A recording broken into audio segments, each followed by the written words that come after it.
మన అమ్మమ్మలి నాటి చిన్న కథ చెప్పుకుందాం రండి.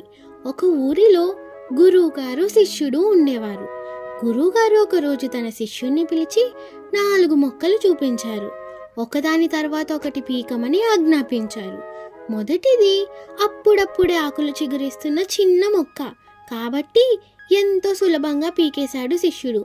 రెండవది ఇంకొంచెం పెద్ద మొక్క, కొంచెం ఎక్కువ శక్తిని ఉపయోగించి దానిని కూడా పీకేశాడు.